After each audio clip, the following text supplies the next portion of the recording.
رمضان المبارک بھی کسی کی زندگی میں 25 آئے، کسی کی زندگی میں 40 آئے، کیا میں نے اور آپ نے کبھی اکیلے میں بیٹھ کر یہ سوچا کہ یہ پچھلا گزرا ہوا سال، یہ پچھلے سال کے ہر روز کی 5 نمازیں مجھے اللہ کے قریب کرنے میں کامیاب ہوئی ہیں یا نہیں ہوئی؟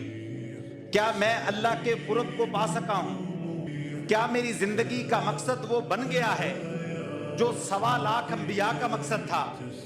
کیا میری زندگی کا مقصد وہ بن گیا ہے جو 1,40,000 کے قریب صحابہ کا تھا؟ کیا میں نے اور آپ نے پچھلے جمعے سے لے کر اس جمعے تک اللہ کے دین کے لیے کچھ کیا ہے؟ کیا ہمارا پسینہ بہا ہے؟ ہم نے کچھ وقت اللہ کے راستے میں لگایا ہے؟ ہم نے کیا ہے تو اللہ کے دین کے لیے کیا کیا ہے؟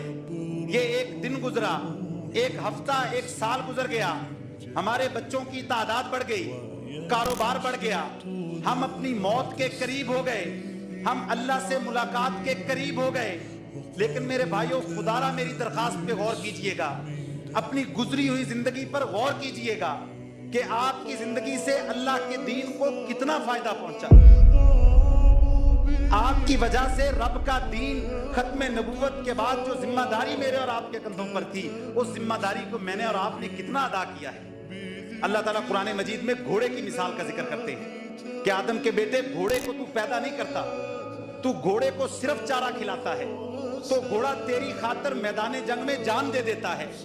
اے آدم کے بیٹے تو غور تو کر کہ ہم نے تجھے ایک نطفے سے پیدا کیا، پھر تجھے حسین و جمیل بنایا، شعور دیا، تجھے کھانے پینے کا سامان مہیا کیا۔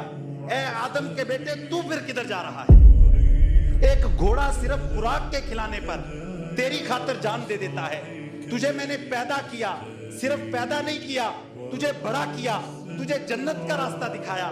تو مجھے بتا تو صحیح تو کدھر جا رہا ہے؟ تو نے میرے دین کے لیے کیا کیا ہے؟ کتنا کردار ادا کیا ہے؟ آج اللہ کی قسم لوگ دینداروں کو ہلکا سمجھتے ہیں، لوگ سمجھتے ہیں ان کی بات میں وزن نہیں ہے۔ میرے بھائیو یاد رکھیے گا، آقا علیہ السلام نے فرمایا اللہ کے کچھ بندے ایسے ہوتے ہیں جو زمین پر چلنے میں تو بڑے ہلکے ہوتے ہیں، کسی مجلس میں جانا چاہیں تو لوگ ان کو بیٹھنے کی جگہ نہیں دیں گے، لیکن آپ نے فرمایا وہ اللہ کے اتنے قریب ہوتے ہیں اگر بھولے سے بھی قسم اٹھا لیں تو اللہ ان کی قسم کی لاج رکھتے ہیں۔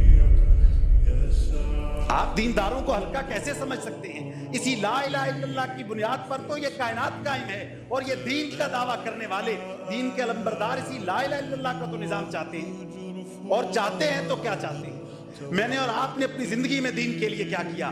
آپ حضرت سلمان کو دیکھتے ہیں، وہ فارس سے چلے آتے ہیں، حضرت بلال کو دیکھتے ہیں، وہ حبشہ سے چلے آتے ہیں، حضرت مصعب بن عمیر کو دیکھتے ہیں، وہ مکہ کے شہزادے ہیں، ایک بار خوشبو لگاتے ہیں دوبارہ اس خوشبو کا نمبر نہیں آتا، ایک بار کپڑا پہنتے ہیں دوبارہ اس کپڑے کا نمبر نہیں آتا، جس بازار سے گزرتے ہیں شام تک خوشبو آتی رہتی ہے۔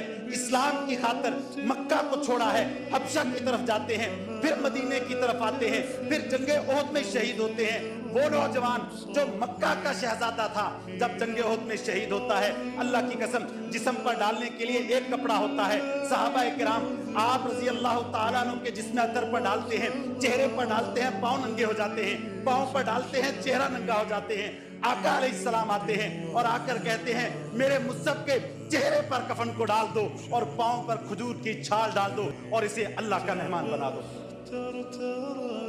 وہ جو مکہ کے شہزادے تھے ان کی تدفین کے وقت ایک کپڑا تھا۔